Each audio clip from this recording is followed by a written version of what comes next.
E sejam bem-vindos. Vou passar a palavra primeiro para o Joaquim, depois para o Rômulo, e vocês me dizem aí como foi a forma de apresentação que vocês pensaram hoje, né? Se vocês têm alguma ordem, então sejam bem-vindos. Perfeito. Primeiramente, boa noite a todos. Gostaria, antes de iniciar aqui o nosso bate-papo hoje, gostaria de parabenizar aqui a Tatiana pela iniciativa, tanto da imersão que teve, eu vi ali um network muito forte, muita troca de conhecimento, foi um ambiente muito rico, parabéns pela iniciativa. É sempre bom a gente ter pessoas que estão fortalecendo a comunidade, fortalecendo a advocacia, eu fico muito grato e fico muito feliz e honrado em ter feito parte, mesmo que de forma indireta, nesse evento.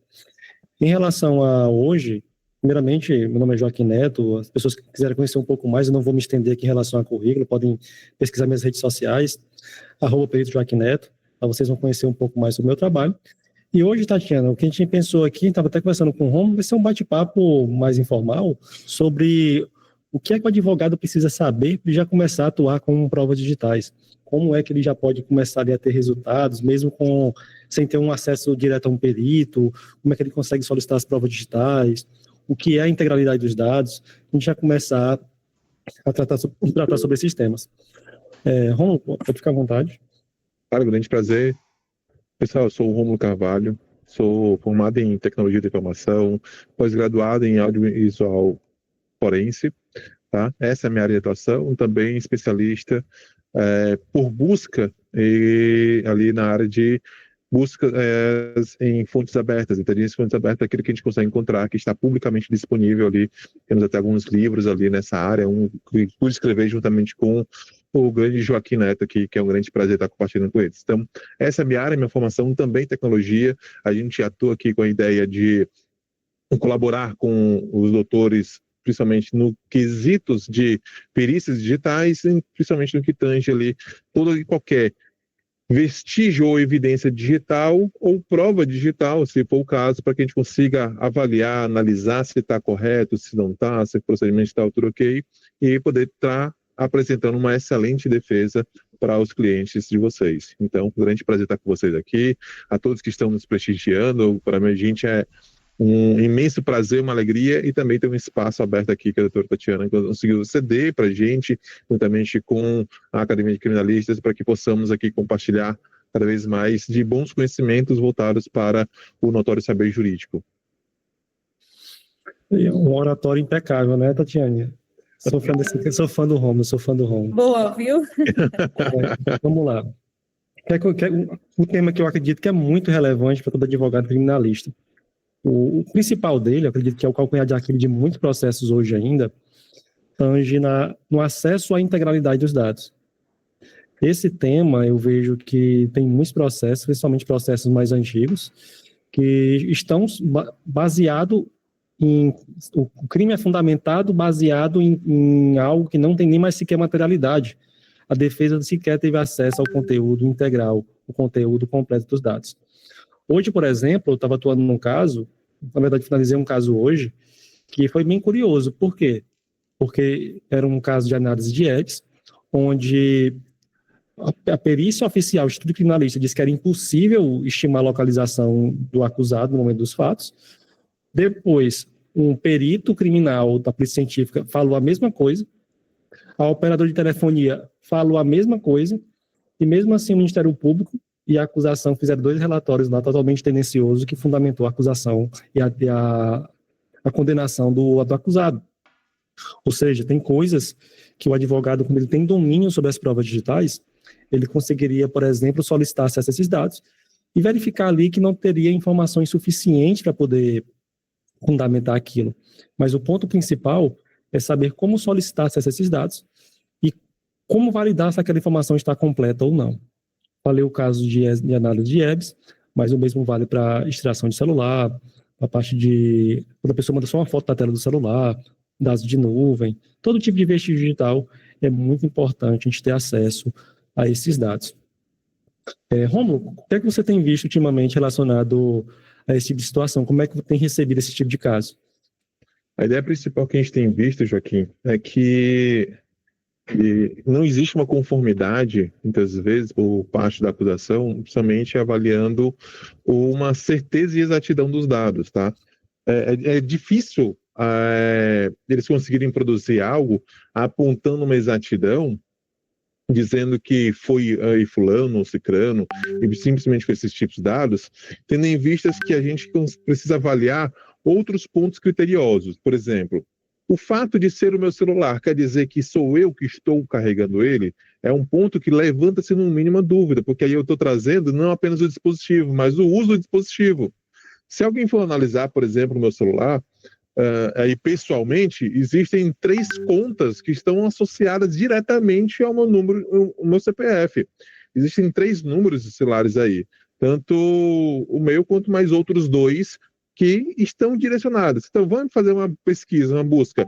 Associei, é exatamente do Rômulo? É um ponto a levar em consideração. Segundo ponto, naquele exato dia, fatídico dia e hora, era o Rômulo que estava utilizando o celular? Por quê? Hoje sabemos que o celular é muito utilizado e muitas pessoas não deixam de mão, e isso é fato. Mas quem não me garante a possibilidade de algum terceiro não estar utilizando o meu celular para uma necessidade específica? Às vezes já emprestei celular para pessoas, sei lá, tirarem fotos. Às vezes tem eventos onde preciso que registrem fotos e empresto meu celular para terceiros. Se algo acontece, eu seria um culpado ou não? Então, o mínimo que eu preciso trazer é levantar a dúvida, tanto da questão do uso do dispositivo, como também levantar a questão da dúvida de que eu não tenho elementos fatídicos que comprovem com exatidão que aquela era a pessoa que estava ali presente, utilizando, portando celular, ou seja, o que mais. Porque isso já levanta uma questão a mais, que aí precisaria ser corroborado por testemunhas oculares que não tivessem a mínima possibilidade de discordância, teria que levar a questão de provas como câmeras de segurança e outros mais, e aí você precisa levar a quantidade de provas para ter uma exatidão de que foi aquela pessoa ou não. Perfeito, perfeito. E eu acredito, até para explicar mais visual e mais prático para os colegas advogados, pode até parecer confuso esse tema quando a gente começa a debater, principalmente quando a gente vai avançando em termos técnicos, quando a gente vai avançando, vai um pouco mais fundo nessa parte de provas digitais, mas para poder ficar um pouco mais prático para vocês, eu vou até compartilhar aqui a tela e fazer um mapa mental para vocês identificarem quando o arquivo está na integralidade. Por exemplo, se a gente for falar... É legal quando ele funciona. Aqui, para aqui a extração celular. Quando vocês vão para fazer uma extração de celular, por exemplo, a gente pode pensar no seguinte: a gente pode pensar que se for... Vou colocar aqui um caso mais genérico, que é muito comum a gente lidar com extrações do Cellebrite. Não vou citar Oxygen, MSAB, magnético, vou focar hoje na parte de extração do celular, com o Cellebrite. A gente vai ter o arquivo UFDR, que ele é o mais comum. Temos também o arquivo PDF. Esses 2 são os mais comuns hoje quando você tem acesso à extração de dados celular. Só que esses arquivos aqui, eles não são extração de dados. Eles são relatórios de extração. E esses relatórios de extração, é possível escolher o tipo de conteúdo que vai para ele e qual o conteúdo que vai para ele. E algumas análises mais aprofundadas a gente não consegue fazer diretamente no arquivo FDR, principalmente da parte de enriquecimento de dados.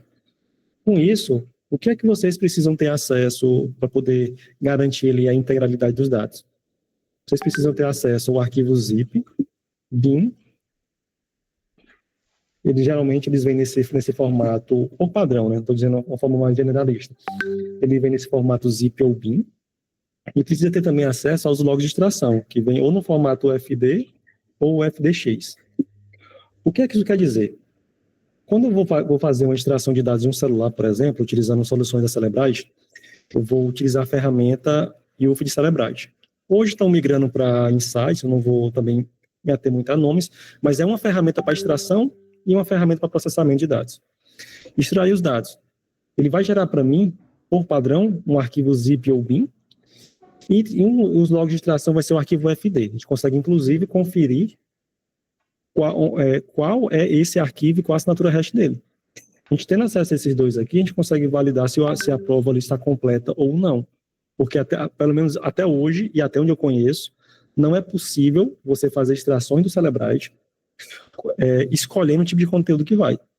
Tem outras ferramentas que possibilitam você ali filtrar o tipo de conteúdo. Em soluções da Cellebrite, eu não vi essa alternativa ainda. Ou seja, se o advogado tiver acesso a esses dados aqui, ele pode ter ali uma maior confiabilidade de que aquele conteúdo está completo e íntegro, está um conteúdo original. Nesses daqui, pode ser que eles estejam, pode ser que não estejam. A gente não tem como validar essa informação. Inclusive, no próprio arquivo FDR, por padrão, a gente consegue visualizar ali o tamanho do arquivo bruto original e a assinatura hash dele, que é totalmente diferente do arquivo FDR. Aí, Rômulo, o que é que tu tem visto muito na parte de, quando a gente trata de arquivos, por exemplo, de multimídia, uma câmera de CFTV, algo nesse sentido? Cara, o câmera de CFTV é a coisa mais engraçada que tem, porque eles fazem tudo menos uma extração. Já vi gravar vídeo da tela, já vi gravar a tela do smartphone, extraindo ali, rodando ali o vídeo e gravando a tela. Mas o mais difícil de encontrar é a originalidade, onde você vai lá, realiza a extração do tempo específico, onde vem tanto os dados quanto o metadado específico do DVR, do sistema de gravação ali. Então, nesses principais pontos ali, onde a gente fala de câmera de CFTV, muitas vezes não vem a originalidade. Vem a tela, alguém foi lá e gravou ali a cena e apenas o que importa. E isso é totalmente desconcertante. Porque o ideal, o melhor cenário de todos, seria o quê? Fazer uma cópia completa do DVR inteiro. Tá? Esse seria o melhor cenário de todos. Mas muitas vezes a gente entende que foge da desnecessidade, tá? Não é o necessário. Aí você deveria fazer a extração de todas as câmeras que são de real ou parcial importância nos horários questionados. Eu tenho um caso que estou atuando ali do Pernambuco, onde houve uma certa confusão, algumas câmeras foram extraídas, as imagens delas, e aí apontam uma informação.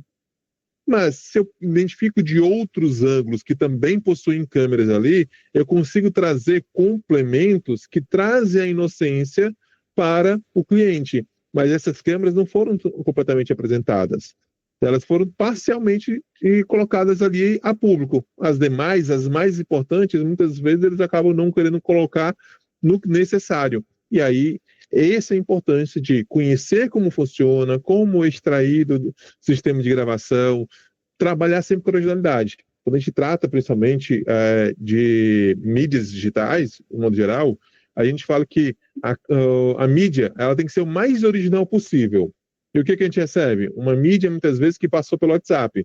Então, não é uma mídia, é uma nova mídia. Porque se eu envio para você alguma mídia, foto, vídeo ou áudio pelo WhatsApp, como mídia, como foto, isso aí, sem ser na forma de documento, ela vai ser modificada por completo. Ela vai haver uma compressão da imagem, ela vai haver a perda de metadados intrínsecos, ela vai haver a perda de qualidade de imagem, entre outros detalhes ali variados. Mas são percas ali. E aí você não está trabalhando nem tanto com integridade da prova e nem a integralidade. Pois quando você trabalha com uma prova de algo que já está havendo uma compressão, você está perdendo ali qualidades que elas podem ser um grande diferencial. Vídeos onde às vezes temos 30 frames que são garantidos ali, por exemplo, da melhor qualidade, como um AVI ou modo RAW, você perde ali porque eles modificaram para um MP4 da vida ou algum outro, ou MPEG, que ele faz várias compressões no vídeo, diminuindo muito a qualidade. Aos nossos olhos, são facilmente enganáveis. A gente não muda nada. Mas quando a gente trata do dado ali originalmente e da forma mais crucial e bruta, ele é um dado totalmente diferente, que não tem uma relação direta com o dado primário. Pessoal, tá tranquilo para vocês até agora? Vocês estão conseguindo compreender aqui? Estão conseguindo avançar? Tudo Entendi. certo? Foi compreensível isso?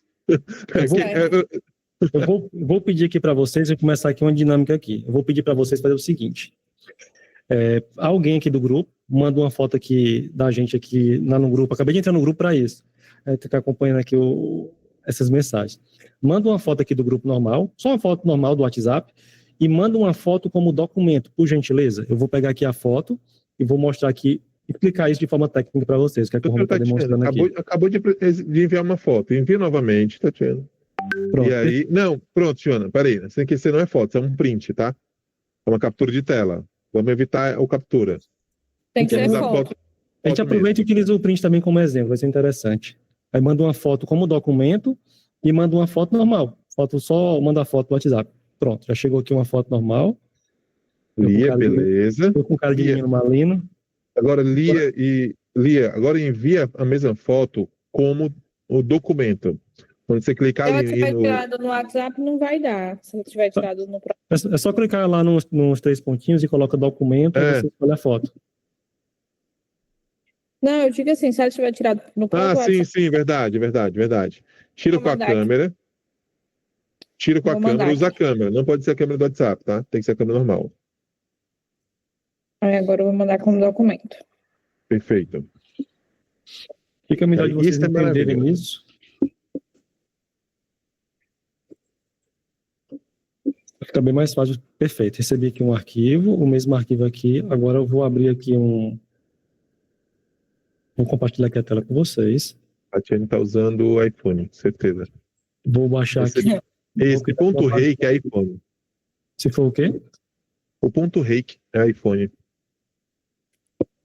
Não, tudo certo. Deixa eu só criar aqui uma pasta. Isso.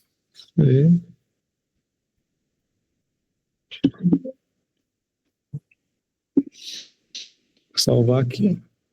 Pessoal, é o seguinte, tá? Tá proibido sair com dúvidas, tá? Quando eu falo assim, tá aí com dúvidas, você ficou ali e tá com 1 zilhão de dúvidas posteriores.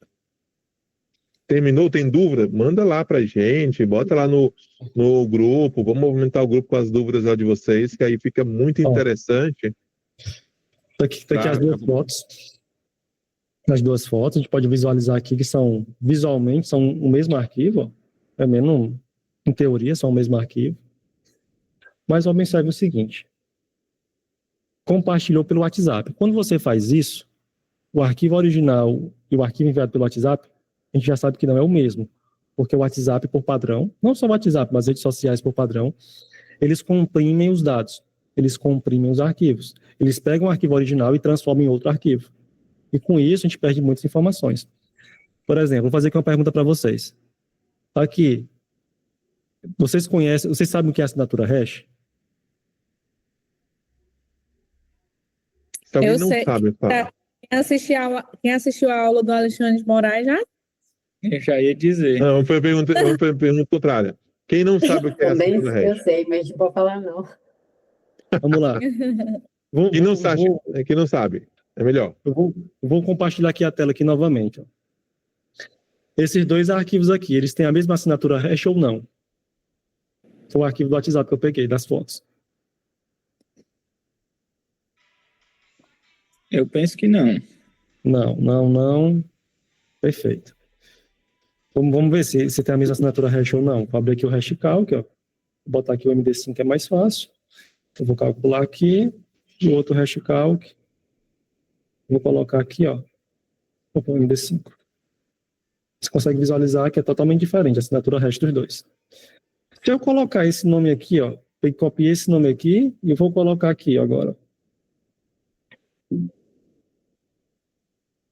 Acho que não vai dar no mesmo local. Não vai dar porque ele é reiki, ponto reiki. Vou colocar ele nessa pasta aqui e vou colar o nome.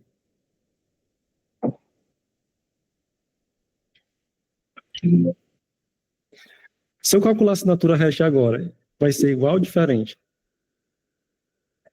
Vai ser diferente. Continua diferente? Eu penso que sim. Talvez menos diferente, mas ainda assim diferente. É. O pessoal tá afiado, gostei. Perfeito. Se eu alterar o nome do arquivo, não vai alterar a assinatura hash. Quando a gente alterar o nome do arquivo, ele vai alterar um outro arquivo que armazena essas informações, mas o conteúdo do próprio arquivo não se altera. Perfeito. Vou voltar para cá, ó, só para a gente diferenciar. Vou deixar aqui mesmo. E agora, Não é que o hash seja a identificação. O hash, ele é um cálculo matemático para garantir a integridade dos dados. Sempre que aquele conjunto de dados daquele arquivo, que em teoria é único, sempre que tiver aquele conjunto de dados, ele vai ter a mesma assinatura hash. Não é que seja a identificação, mas que garante a integridade dos dados, a partir do momento que ele foi calculado para frente. Ao menos em assinatura hash forte. Não vou entrar hoje no tema de colisão de hash para não confundir vocês. Pode falar, Tatiana. E em e-mail, também muda? Por exemplo, eu mandei um arquivo para um e-mail. Muda a assinatura? Se tiver no corpo do e-mail, pode modificar. Se tiver como anexo, não. Exato. Entendi. Exato. Ó, reforço, eu não estou dizendo que é para vocês preservarem os dados assim, viu? Estou só demonstrando aqui de forma mais prática para vocês entenderem essa situação. Preservação de dados. Joaquim, eu quero preservar um conteúdo da internet. Utiliza alguma ferramenta de preservação online. Joaquim, eu quero preservar o conteúdo de um celular. A forma que eu recomendo, sempre que possível, é a extração de dados do celular, fazendo toda a parte de cadeia de custódia, etc. Mandar esses conteúdos de forma isolada, vocês estão correndo um risco para poder preservar aquele vestígio. Um sério risco de alguém contratar um perito do outro lado e impugnar o vestígio que vocês estão querendo utilizar como prova. Ó, só para demonstrar aqui, ó, vou pegar o arquivo. Primeiro, o arquivo original que vocês mandaram como documento. Localização aqui em Fortaleza. Eu posso clicar aqui no... Quem foi que mandou? Foi a Tatiana, foi? Pode mostrar a localização, Tatiana? Pode. Ave Maria, que negócio... Foi seu celular. Consegue mostrar aqui a localização, ó. Consigo pegar aqui o... Olha, não tão longe. Eu consigo pegar aqui o local, ó. Tem até eu pensei que era Rom, né? Ronaldo. Ó, deixa eu É ver em aqui frente ao escritório aí. Pronto. Eu consigo verificar aqui a localização somente pela foto. Eu consigo verificar aqui, ó, dispositivo, ó, 16 Pro Max, data da foto. Eu consigo verificar várias informações que foram registradas. A partir de qual foi a lente que tirou a foto, se estava com flash, qual foi a posição, a altura do nível do mar, somente com a foto. Agora, se eu fizer a mesma coisa, só que com o arquivo que estava aqui antes, não tem nada. Não tem nada.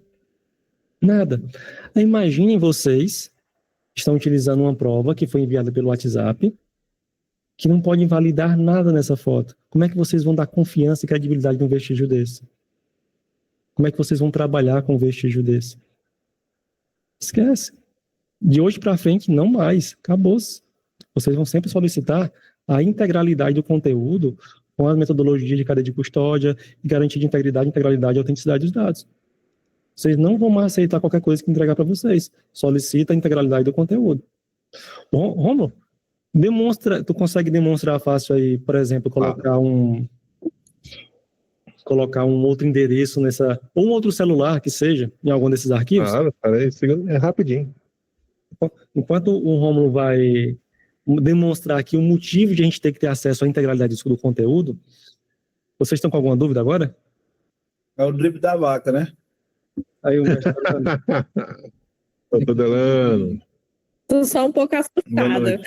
Conseguiram minha localização por uma foto. Mas mais longe. Moraes cearense chegou. Dá para ir bem mais longe, Tatiana, dá para ir bem mais longe. A parte de provas digitais, quando vocês abrem a mente para as provas digitais, vocês conseguem observar o quão perigoso ela pode ser e o quão criterioso vocês têm que ser no acesso aos dados. Por exemplo, o que eu estou observando em alguns casos recentes que eu estou atuando? Que está tendo modificação da data do celular e após a modificação da data do celular é feita alteração no dispositivo. E quando você modifica a data do celular, todas as referências de data que tem ali, do dispositivo, de modificação, de acesso, de criação de arquivos, ela vai ficar com a data que você colocou. Joaquim, tu tem aquela... Deixa eu ver se está aqui fácil. É. Por que eu estou falando isso? Porque quando a gente faz isso, o arquivo ele não vai ter nenhum indício de modificação. Não vai ter nenhum indício. Se você tiver só o arquivo, vocês não vão encontrar nenhuma modificação nele. Para vocês conseguirem identificar alguma coisa, é uma perícia bem mais avançada, eu não estou dizendo que é para vocês fazerem isso, mas vocês têm que ter acesso à integralidade da extração. Se não tiver, não consegue validar essa informação. Vocês vão ter que aceitar e engolir como verdade. Não tem o que fazer. Por isso que é necessário a gente ter acesso à integralidade do conteúdo. Se não tiver, esquece. Esquece. Vou fazer o seguinte. Enquanto o Romulo está fazendo aqui, eu vou... O celular deve estar todo bagunçado aqui. Se algum dia eu for fazer uma extração de dados nele, aí tem um bocado de linha do tempo. Não, eu acho que já tem até aqui um arquivo. Não, Vou mas tirar outro, tira outro aqui. faz o pessoal entender realmente. Tatiana, me diz uma data para frente ou para trás. Me diz uma data, Tatiana. Tanto faz, para frente ou para trás? Tanto faz. Vou dizer o dia da imersão, dia 15 de agosto. Certo, 15 de agosto. Perfeito. Só me dá só um minutinho aqui.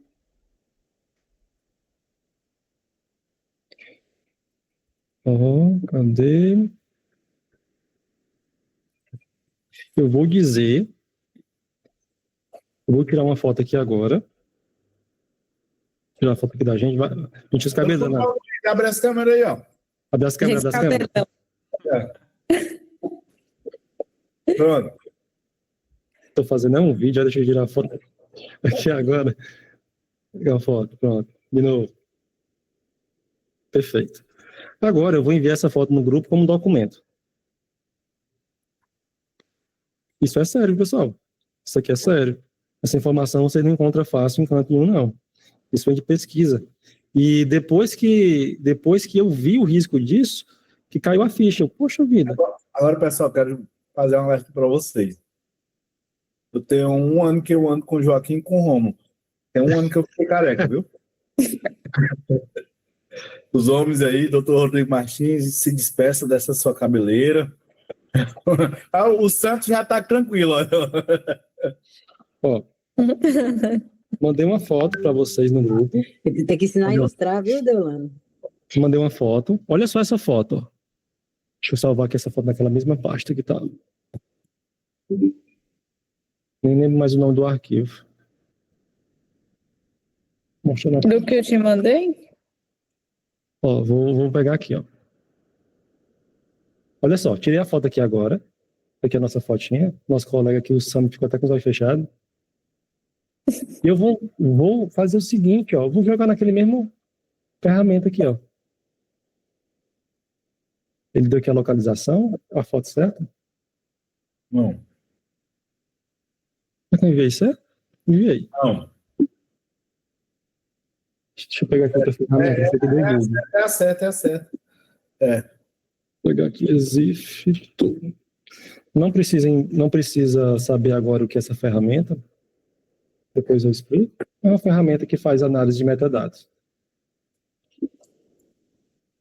Só para demonstrar aqui uma situação. 2025. Olha só. Olha a data que essa foto foi tirada. Ó. Vocês conseguem ver isso aqui? Uhum. Dia 15, lá no Hotel Oasis, ó. Eu poderia colocar que foi lá. Uhum. Eu poderia colocar que foi lá. Eu poderia colocar que foi o celular. Ó, a pessoa que for auditar esse dispositivo, ó, ele vai dar aqui a localização. Ah, não, acho que o meu não tem localização. Ó, data de criação, data de notificação. Ó, Joaquim, finalizado já. Vou colocar lá no grupo para poder ter acesso lá. Não, perfeito. Mesmo Não, imagem. já demonstra. Agora não. Já demonstra. Ó, É bom que eles vão acessar lá. Qual é o ponto principal aqui para vocês? Se vocês não tiverem acesso à integralidade dos dados, vocês não têm como auditar o vestígio. Vocês não têm como validar se aquela informação de fato é o que estão apresentando. Vocês não conseguem fazer isso. Essa foto que eu mostrei aqui, qualquer pessoa que for analisar essa foto não vai encontrar nenhum indício de manipulação nela. Nada, zero. Nenhum indício de manipulação. A foto é íntegra. Embora tenha sido uma modificação no material que pode causar erro. Como é que a pessoa iria conseguir identificar isso? Se ela tivesse acesso à extração dos dados do meu celular e fizesse uma análise na linha do tempo dos fatos. Por quê? Porque ela iria verificar, nesse caso concreto, que tem fotos posteriores ali, mas que a data de modificação do banco de dados das fotos está anterior a essas fotos. Qual era o site que estava usando mesmo, Joaquim? Só para usar o mesmo site para eles? Como? Qual era o site de metadados que estava usando? Mandar aqui no grupo. Mandei. Só para usar o mesmo, ficar diferente. Joaquim, então não tem como. Agora bugou aqui. A intenção era essa. Vocês estão me ouvindo? Está um pouco falhando aqui. Sim, positivo. Tá, né? Então, sim. Não, ouvindo. porque então, a partir do momento que a pessoa muda a data no celular, a foto vai sair com outra data, né? E aí, como é que a gente faz essa análise aí? Só pela essa questão dos fatos, né, que você falou, das demais fotos da galera e tal. Porque vai sair como isso. Sendo bem honesto com você, isso é um tipo de análise que vai ser feito por perito, e não é todo perito que vai identificar isso. Não é algo que eu até sugiro que o advogado analise, porque é algo bem mais avançado, vai na exceção. Não vai, porque o que é que geralmente os colegas fazem? Não estou generalizando, estou falando alguns exemplos que eu via. E analisar os dados do celular, a gente verificava todas as modificações que tiveram após a apreensão e conseguir identificar ali uma manipulação no celular. Correto. Mas você imagina um caso que não tem nenhuma modificação no celular após a apreensão. Aí, só que eu fiquei pensando, como é que pode não ter nenhuma modificação no celular, que se só o fato de eu utilizar ele, mexer aqui na tela para um lado para o outro, ele já altera? Como é que pode? Tem alguma coisa errada. Quando fui verificar o que tinha acontecido, nesses casos concretos que eu estou mencionando, foi modificada a data do celular para datas anteriores e feita a modificação. E como é que é feita essa análise? A gente vai ter que analisar nos logs do dispositivo, que é uma numeração maluca, lá uns códigos malucos, ou então nos bancos de dados. Vai ter que validar de forma manual, um por um, nesse sentido. Caso contrário, esquece. E se não tiver uma extração completa, tipo o sistema de arquivos, você lembra que naquele caso da extração de celular, eu mencionei que era para fazer uma extração a nível de sistema de arquivos? Era por causa disso. Porque caso contrário, a outra parte poderia argumentar que não tinha um cerceamento de defesa. Se a extração completa não for disponibilizada para mim no formato do sistema de arquivos, a depender do que está sendo questionado, a gente pode apresentar como um cerceamento de defesa. Se alguém tiver alguma dúvida, gente, o Joaquim e o Romulo, eles são muito acessíveis. Pode tirar o microfone e perguntar, viu? Esqueci de uma coisa ali, só um segundinho que estou atualizando aqui. Tá todo mundo assustado aí, meu amigo. Eu tô olhando a cara deles, por isso mesmo. Eu tô indo ali na pós ali, que eu não tenho muita coisa para fazer, aí acabei me matriculando em uma pós e me avisaram que hoje tem aula lá na Unifor. Tô indo para lá agora. Viu? Tchau para vocês. Valeu. Continue com o show aí, Joaquim e Rômulo. Olha lá, mestre Rômulo. Segue aí, deixa eu mostrar aí a que você fez aí. Vamos lá, deixa eu só atualizar aqui. Cadê? Vou pegar aqui para colocar as duas imagens lado a lado e separar. Prova digital é assim mesmo. Quanto mais a gente estuda, mais a gente fica assustado, viu? Cada pesquisa, cada coisa que a gente descobre, eu fico assim, mas rapaz, é desse jeito. Você vê que é pior do que o que você Mas imagina. como é que eles ainda usam Vai mais longe. de condenação dos outros, meu Deus? Tem muitas coisas que, inclusive, quando eu sair daqui, eu vou na outra live, vou demonstrar uma situação. Inclusive, foi o mestre Emerson Romulo que me apresentou, que eu fiquei abismado. Depois a gente toca no assunto. Ele não está querendo deixar. Ele compartilha e volta. Tem que voltar. Vai ser do jeito que eu queria mesmo. Tem que fechar a VPN, Romulo. Não, ele estava compartilhando, mas não era dessa forma que eu queria. Essa daí é o do celular, daquela foto da doutora Tatiana, né? É. Eu vou estar aqui com a janela, ficou melhor.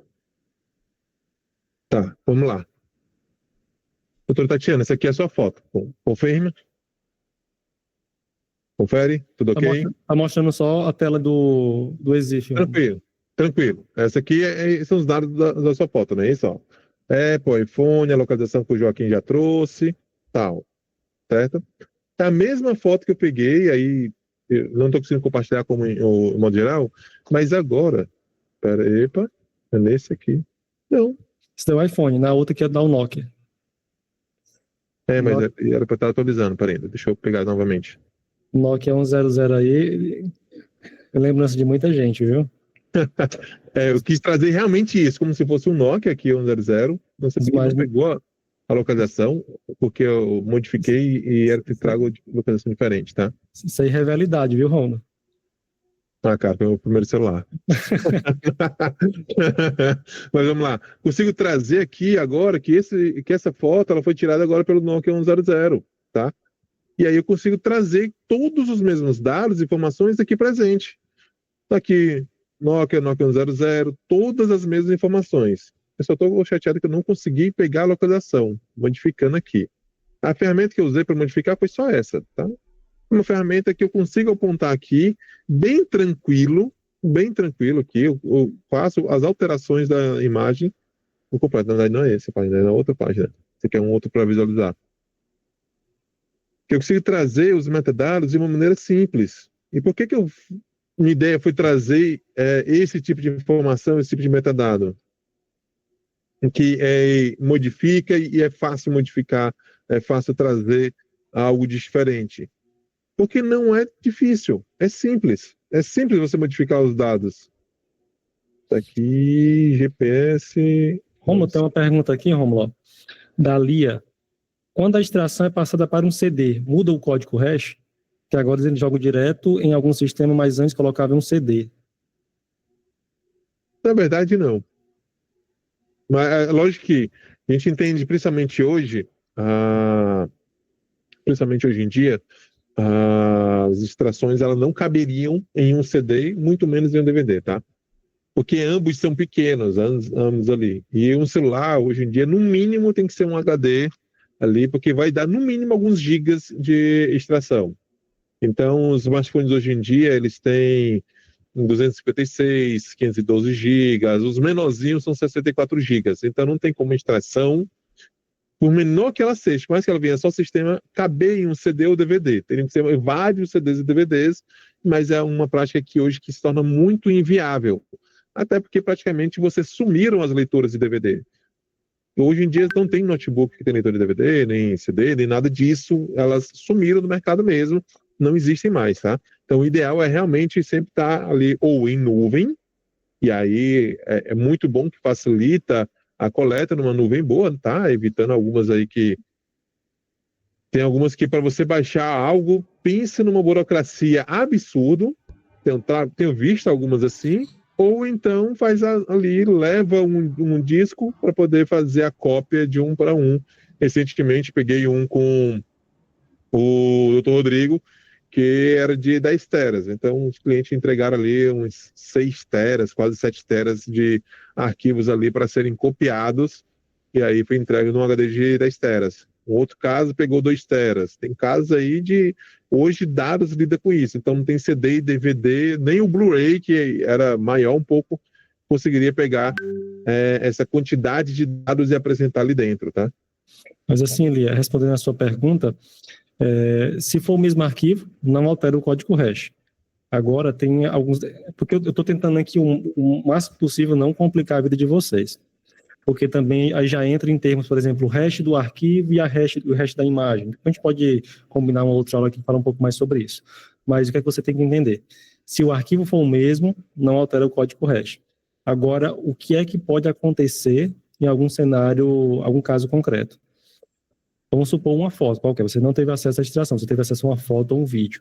Tem algumas nuvens que quando você envia o arquivo para a nuvem, a data de modificação dela corresponde à data em que foi enviado o arquivo para a nuvem.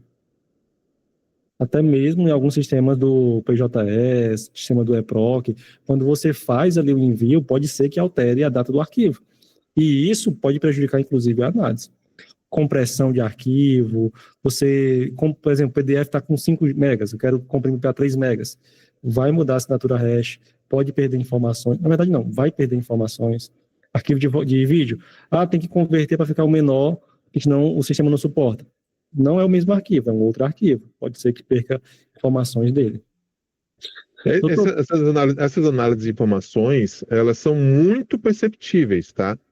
Assim, como eu falei, principalmente se você passa no WhatsApp, alguma coisa assim na vida, não é uma percepção é, que você vai ver a olho nu. A olho nu é a mesma coisa, como aquela foto do caso da Tatiana. Quais foram os principais elementos que conseguiram apontar a distinção entre eles? Primeiro, um documento, uma mídia que é passada pelo WhatsApp, geralmente ela possui um padrão de visualização, que vem o quê? WhatsApp, image, a data e hora baixada, seguido de alguns caracteres extras. Então, isso é o que vai trazer ali com esses pontos, seja image, seja vídeo, aí vem ali no formato, acho que era MPEG ou MP4, não lembro agora, mas são formatos de arquivos que a gente consegue identificar que houveram falhas, diminuição da qualidade. Imagina só, você tirou uma foto aí, doutora Tatiana, você pode pegar e avaliar as duas fotos que você enviou ali no grupo e pode identificar qual o tamanho delas. Em uma análise simples, deixa eu criar aqui uma pasta com essas fotos, que fica mais fácil eu conseguir demonstrar esse ponto. Assim, enquanto você vai procurando aí, Romulo, tem aqui o Augusto, fez uma pergunta. Desculpa. Doutor, quando desativamos no dispositivo de geolocalização e o registro é real, sem modificação, essa prova pode ser contestada? Augusto, tudo pode ser contestado, né, Augusto? Agora, não sei se você está utilizando como defesa ou como acusação. Se for para fazer uma queixa-crime, recomendo fortemente que seja uma extração do celular. Se o cliente não tiver condição, você pode fazer ali uma preservação de provas digitais com alguma ferramenta específica, online ou... Eu até sugiro que seja uma dessas online. E se for para defesa, você pode verificar se segue exatamente isso que eu estou mencionando, se tem garantia ali de integridade, integralidade, autenticidade, se a gente consegue ali fazer uma defesa, ou se eu provocar algum cerceamento de defesa. Tudo depende ali do caso concreto. Só ver aqui outra pergunta aqui, Romulo. Joana Dark. Em processos judiciais, como se comprova que o hash de um arquivo é confiável e legítimo? Bom, não é nem que você comprove, né? Quando você pega um arquivo, o hash é para dizer, ó, o arquivo que eu estou enviando tem essa assinatura hash.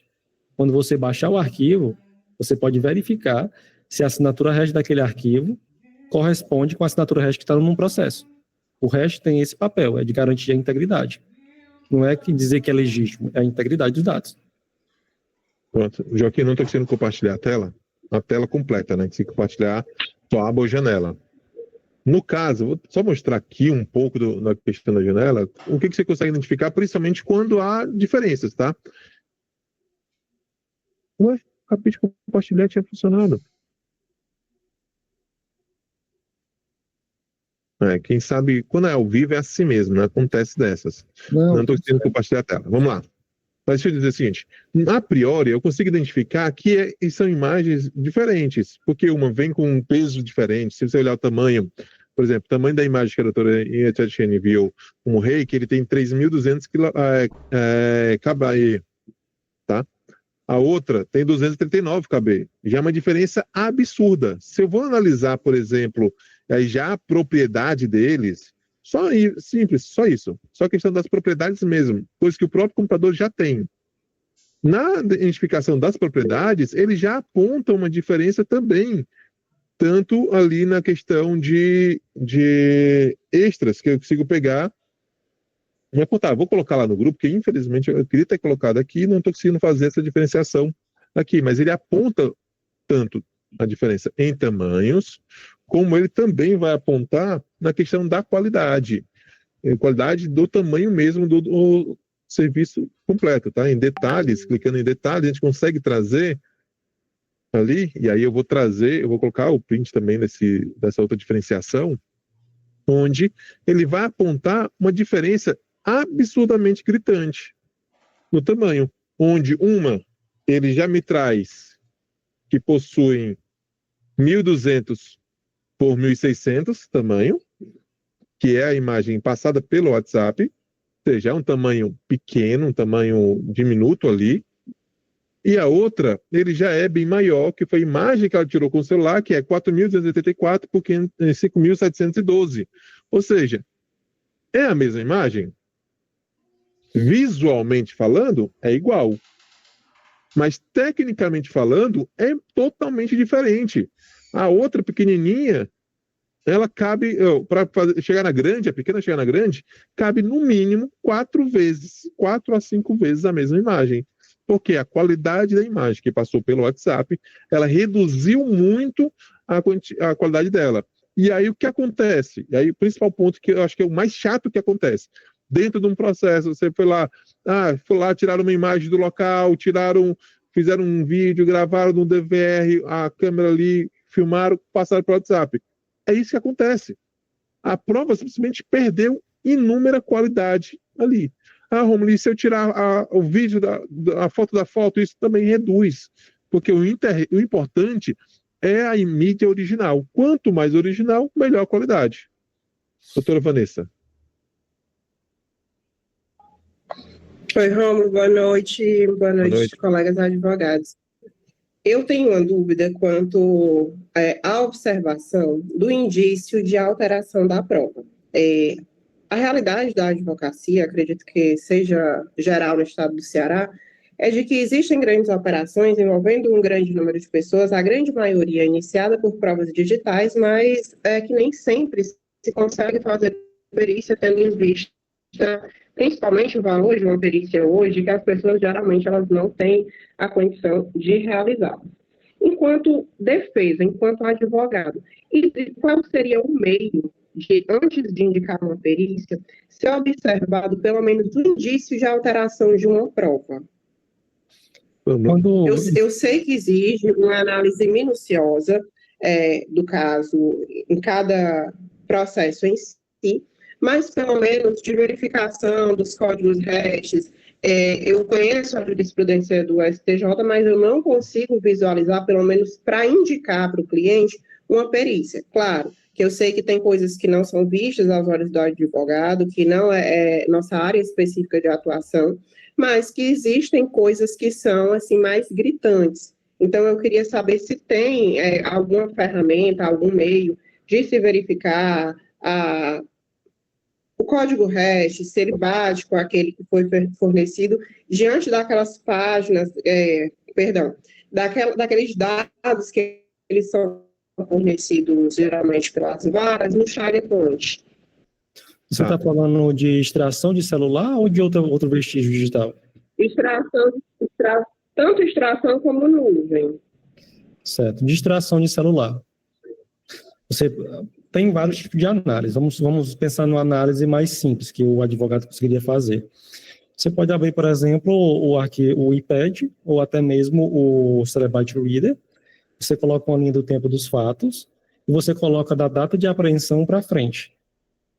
Dali para frente, você vai conseguir ter uma noção do que vai encontrar no celular. Essa seria uma análise mais simples. Você vai conseguir identificar, por exemplo, fotos, ligações, alertas, sinais do dispositivo, tanto no iPad quanto no Celebrite Reader. Outras análises que vocês poderiam fazer. Vocês poderiam verificar toda a parte de integridade do vestígio, rastreabilidade do vestígio, se foi disponibilizado o conteúdo completo e bruto, como a gente até falou no início da aula, os arquivos UFD e o arquivo zip. Se tem ali, se foi individualizado conforme manda ali o 58, não sei se é o B, enfim, cadeia de custódia. Você pode verificar se foi removido por um perito o vestígio, conforme manda o artigo 158C, parágrafo 2º. Joaquim, em relação ao tempo de quebra da nuvem, que eu acho que ela está bem curiosa, porque geralmente a polícia está acessando a nuvem do iCloud, da Google, para depois aprender o telefone para tentar legalizar aquela prova. Não, sim, ela falou 2 cenários. Falou primeiro do celular, a gente mencionou aqui agora do celular. Agora vamos para a parte da nuvem. Como é que eu vou conseguir fazer da nuvem? De maneira equivalente, só que geralmente você não vai conseguir fazer diretamente no que foi disponibilizado para você. Eu recomendo fortemente que faça uma nova extração de nuvem e verifique todo o acesso que aconteceu após a data de quebra de sigilo ou antes. A partir das primeiras decisões ali, você consegue verificar todos os acessos que aconteceram no dispositivo, você consegue verificar se teve algum acesso que foi ilegal, você consegue ter uma análise mais ampla nesse sentido. Reforço. Alguns exames são mais simples, outros são mais complexos. Teve um caso recente agora de quebra de sigilo. Esse era de quebra de sigilo, mas não pode ser considerado de nuvem, mas não era o foco. Era quebra de sigilo de dados cadastrais. O que foi disponibilizado vários arquivos, tanto PDF quanto XLS, como provenientes de uma interceptação, provenientes de uma quebra de sigilo. Só que quando a gente for analisar os metadados, observei que o nome dos arquivos, não tem o metadado de nome do arquivo, ele estava com o nome do investigador. O último autor do arquivo era o investigador. Ou seja, todos aqueles vestígios ali, eles foram modificados após a disponibilização do conteúdo, sem saber o que é que estava acontecendo. Aí esse tipo de exame, eu acredito que vocês conseguem fazer ali, analisando com calma, verificando, vocês conseguem fazer. Agora, se for coisas mais avançadas, eu recomendo que chame um perito para poder validar as informações. E outra coisa também, tem até uma ferramenta que a gente vai lançar agora dia 29 e 30 de agosto. Eu vou até mostrar aqui para vocês rapidamente. Vou dar só uma sugestão para os colegas, viu? Existe uma norma, a BNT, e um procedimento operacional padrão do Ministério da Justiça, Segurança Pública. Eles geralmente embasam as perícias dos peritos. Ali tem um procedimento bem simplório, por exemplo, apreensão, essas coisas, manuseio, também é interessante. Essa aqui é a ferramenta que a gente está mencionando, que os advogados vão poder ter acesso a esse material, vão conseguir fazer análise de UFDR, análise de EPS, interceptação telefônica, análise comparativa de decisões. Aí você, por exemplo, aqui em UFDR, a pessoa vai conseguir colocar o arquivo UFDR, vai conseguir colocar o checksum, a data, e ele vai fazer a análise. Vai mostrar tudo ali que foi identificado de modificação após a apreensão. Não estou dizendo que vai substituir um perito, fato, mas que é uma possibilidade ali, até mesmo de reduzir custos e já ter uma noção se justifica procurar um perito ou não. Então, ainda tem alguns outros pontos, né? Sempre vale a pena. Concordo plenamente. Mas, sim, o que eu acho que leva em consideração, tá? Primeiro, se o advogado, ele consegue ter uma base aqui na questão dos conhecimentos técnicos, científicos, ele vai entender aonde ele consegue caminhar para seguir. O que ele precisa saber nessa base? E aí tem o conhecimento de dados, metadados, hash, ter esse conhecimento para fazer uma verificação, validação, porque aí ele pode já ter um indício inicial. Segunda possibilidade, a ideia eu já preciso contratar um perito ou existe a possibilidade do advogado talvez contratar uma mentoria com um perito para poder orientar. Aí, a mentoria vai ser bem mais barato, muitas vezes, do que uma perícia, de modo geral. É uma segunda possibilidade de atuação, tanto para nós peritos, que para a gente não vai ter que ficar com skin in the game dentro do processo, como também para o advogado, que vai chegar lá e vai sanar de forma mais técnica e rápida as suas questionamentos. E aí, tanto o doutor Joaquim, quanto eu, quanto vários outros peritos possuem também esses serviços de mentoria que pode estar acompanhando ali, pega um dia, né, Joaquim? Ou pega, o Joaquim também tem outras mentorias, já um grupo de mentorados dele também, que você pode chegar e trabalhar ali no pontual. E aí, havendo uma necessidade, então você fala assim, não, isso aqui é demais para mim, isso aqui é muita questão, que eu teria que me debruçar muito tempo, aí contrata o perito.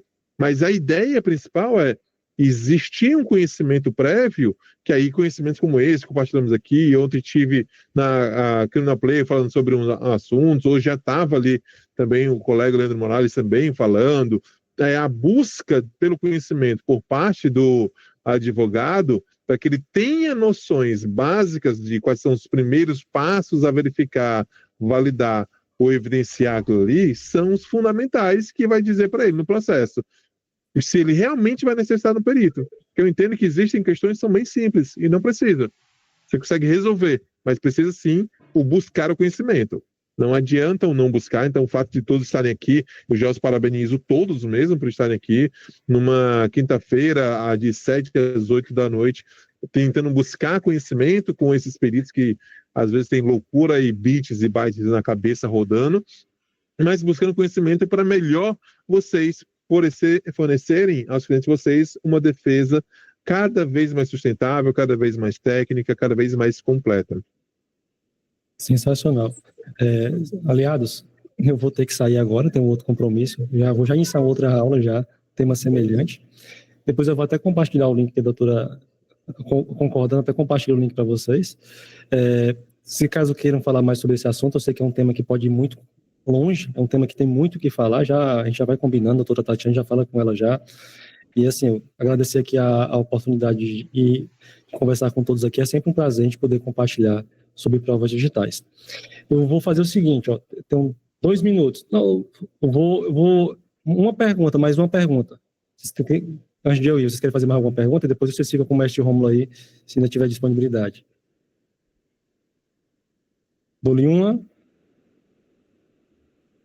Dou-lhe 2. Pode falar, Santos.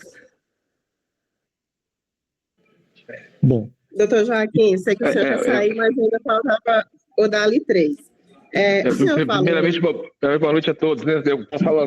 Posso falar? Fala. Estou me ouvindo? Desculpe te interromper, doutor. É o seguinte, com relação à extração dos dados, né, dos celulares, se não for realizado por um perito, só o fato de não ter sido realizado por um perito já gera uma dúvida? Porque tem um caso específico que não foi realizado pelo perito e foi alegado pelo MP que a defesa teria que demonstrar o prejuízo, que seria apenas unidade relativa. Exato. Assim, a lei está escrita que tem que ser feito por um perito, né? Na prática, a gente sabe que não funciona assim. Como você até já respondeu a pergunta, eu vejo geralmente a nulidade acontecer quando a defesa apresenta ali que houve algum erro, algo que possa ter trazido ali prejuízo para a defesa. Se não for apresentado nisso, na prática, eu não vejo a prova sendo desanexada do processo. Entendi. Perfeito. Obrigado. Pessoal, a gente combina outro dia. Muito obrigado. Tchau, tchau. Um abraço. Pessoal, eu tenho mais 10 minutos que a doutora Tatiana me falou, então podem fazer perguntas também, tá? Complementando, Santos. O principal ponto é esse, você precisa demonstrar a falha. E aí a questão, os peritos oficiais, muitas vezes já receberam treinamentos e fazem aquilo no cotidiano. Quando terceiros fazem, a probabilidade de falhas, ela aumenta, e aí o que é possível, numa análise mais técnica, apontar e identificar os prejuízos ali, apontar realmente ali as falhas, o que está acontecendo, o prejuízo que vai gerar a sua defesa, entendeu? Mas é só uma questão de possibilidade e probabilidade. O fato de que não é um perito oficial, infelizmente, apesar da lei dizer que tem que ser, não garante já, claro, uma questão que está acessando a defesa ou o prejuízo. Entendi, perfeito. Muito obrigado. Eu alegaria uma violação ao devido processo legal, que é garantido do Estado Democrático de Direito. Uma violação constitucional já gera nulidade absoluta.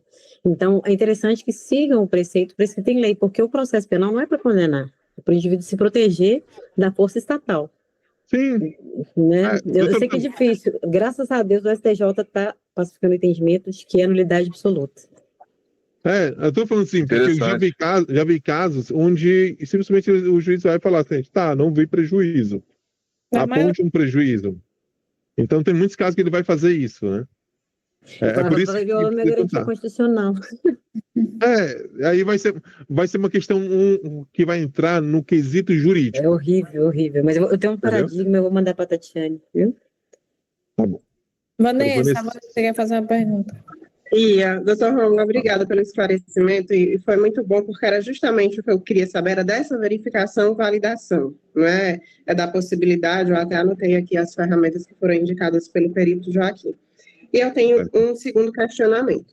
Quando acontece a quebra de sigilo telefônico, todas as informações elas vão ali para o sistema guardião, e existem policiais habilitados, geralmente na própria decisão, essas informações já constam. E a gente sabe que existe a possibilidade de manipulação dentro do guardião. Com a quebra da nuvem, eu tenho decisões de que a quebra da nuvem ela é anterior até mesmo à apreensão, até mesmo à instauração do processo, como medida investigatória. Como é que pode ser analisado a integralidade dessa prova antecipada dentro do processo? Tá. E aí, assim, a minha pergunta aqui não é como o advogado faz ou como o perito faz, porque eu tenho essa consciência de que para o advogado, existem muitas limitações no sentido de uso de tecnologia, das ferramentas específicas, mas eu queria só entender um pouco o processo, assim como acontece, assim, a relação de como acontece na quebra de sigilo telefônico para o que acontece na quebra de sigilo telemático em nuvem. Vamos lá, vamos falar da questão da nuvem, tá? Quando existe a extração em nuvem, o que a operadora vai fornecer? Ela vai fornecer um link onde vai ficar disponível para que terceiros acessem, para poder fazer o download, e por muitas vezes, não é uma garantia de sempre, eles vão criar ali, gerar um hash daqueles dados que serão baixados. Por que isso? Porque o hash ele vai garantir que o mesmo arquivo que está sendo feito o download é o mesmo que eles disponibilizaram. Se o hash identificado for bater, perfeito, maravilha. Então, vamos para um cenário aqui, tá? Surgiu um caso onde foi realizado uma busca telemática, tá? Foi fornecido ali os dados da Apple, por exemplo, ou da Google, tanto faz, não importa. E então vamos pegar dos dois casos. Tanto a Apple quanto a Google forneceram os dados e apresentaram. E aí, o oficial, no caso, o policial civil, baixou, o delegado, seja quem for, o escrivão, baixou ali dentro do computador, do seu dispositivo, e tem um hash, juntamente no e-mail que eles apresentam. Eles não disponibilizam assim aleatório, eles vão lá e vou enviar para você o link para o e-mail para que você possa fazer download, dá um período para que eles possam fazer download, e ao baixar aqueles arquivos, é necessário, e aí vamos ao ponto, de uma necessidade, que haja a verificação do cálculo hash do completo. Por que esse cálculo é importante? Porque ele vai garantir que, posterior àquela data, não houveram modificações realizadas. Ponto. E aí que a gente trabalha com o primeiro ponto. Bom, mas como é que eu consigo verificar se ele modificou ou não? E, geralmente, quando a gente analisa metadados, existem 3 dados que a gente vai trazer ali, datas dentro dos metadados. Primeiro dado que a gente apresenta são dados de criação, data de modificação e data de leitura.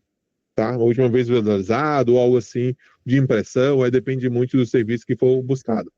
Quando a gente traz a data de criação, é a data de criação no dispositivo. Então, se eu baixei da nuvem, e aí na data de hoje, dia 21, eu coloco no meu computador, ele vai estar com data de criação, dia 21/8. Mas a data de modificação, ela não pode ser 21/8. Ela precisa ser anterior, pois é a data onde o arquivo foi criado realmente. E aí gera muita essa confusão. Como é que data de criação é posterior à data de modificação? Porque a data de modificação é a última data de modificação daquele arquivo. E aí eu preciso me preocupar muitas vezes com essa. É essa data que é importante, não a data de criação. Porque se eu copio aquele arquivo e já passo para um pendrive, um HD externo, ou eu transfiro para você no seu computador amanhã ele já vem com uma outra data, um outro dado, tudo partindo do zero, de criação. Mas a data de modificação ela deve permanecer. Então, se eu tiro o hash daquele arquivo e testo novamente com você, ou seja, com quem for, ele precisa ter a garantia de que é o mesmo. Então, quando a gente fala de hash, não basta ter o hash, eu preciso fazer a comparação de hash. Então, eu preciso utilizar ferramentas que vão comparar o hash juntamente com o mesmo cálculo de hash apresentado. Okay? Como assim cálculo de hash? Existe isso? Existe. Existe o hash, por exemplo, MD5, não é utilizado mais, porque ele tem um negócio chamado colisão de hash, não dá tempo para explicar. Mas tem um SHA-1, também é pouquíssimo utilizado nesses serviços. O que o pessoal utiliza mais? SHA-256 ou SHA-512. Geralmente são esses que são maiores e não tem colisão de hash hoje em dia. Então, são os melhores a serem utilizados. Ou a duplicidade de hash. Então, eu posso usar 2 hashes distintos, um MD5 e um SHA-1, um SHA-256, eu posso usar vários. Existem várias ferramentas que vocês podem instalar no computador de vocês que fazem esse tipo de serviço. Pessoalmente, eu gosto muito do Hash My Files. É uma ferramenta muito simples, ela é executável, você não instala no computador, você executa ela e aí ela já faz todos os cálculos de hash para você de uma forma bem simplória. Aí onde está a grande questão? Você vai comparar um hash de um arquivo com o do outro. Se eles estão alegando, por exemplo, que aquela foto lá que a doutora Tatiane apresentou tem um hash que começa com 32B27 e finaliza com 465, sei lá, no meu hash tem que ser igual. Se o meu hash der diferente, algo foi modificado. E o que foi modificado? Pode ter sido um pixel, pode ter sido removido do metadado, pode ter sido várias e várias coisas. Mas, infelizmente, vai modificar o hash. Então, um pixel sequer, uma letra sequer num documento, qualquer alteração mínima que seja, ela apresenta um hash totalmente diferente, um hash distinto daquele original. Tranquilo? Respondido, Vanessa? Respondido sim, Romulo. Muito obrigada por todos os esclarecimentos. Perfeito. Posição.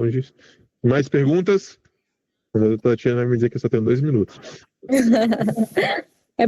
Hoje eu tenho aula da pós-graduação também, né? Igual o Delano, né? Esses advogados tudo não tem o que fazer, vai procurar. Faz o que tem que fazer, né?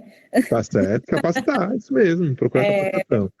Então, a primeira capacitação do dia aqui, né? Porque a gente aprende também, estava até comentando esses dias, que o que eu, nesse último ano, tanto de aula que eu já assisti, não está escrito, porque só da Academia de Criminalistas aqui foram vários, e diversos assuntos, e sempre tem alguma coisa que a gente não sabe, que a gente aprende. Então, foi um prazer hoje compartilhar essa noite com vocês, né? Tanto com o pessoal do grupo da Academia de Criminalistas, que são sempre muito bem-vindos, como com o Rômulo e o Joaquim, que já saiu, que trouxeram aqui, estão plantando sementinha no conhecimento, né? Porque vai muito, muito, muito além do que a gente está conversando hoje. A gente ainda tem uma pergunta aqui da Lorena, deixa eu olhar aqui.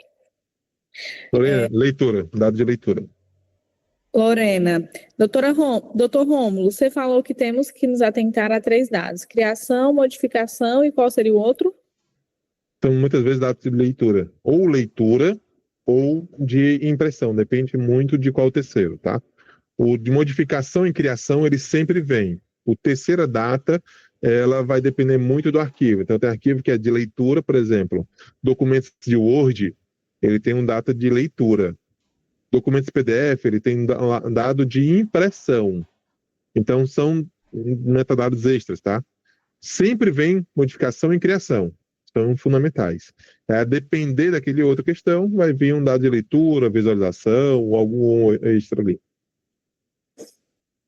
Então, gente, boa noite a todos. O Rômulo, ele está no grupo, tá, da Academia de Criminalistas. Então, ele, inclusive, antes de começar a aula, ele disse que estava à disposição, caso alguém tivesse ficado com alguma dúvida, para mandar lá no grupo.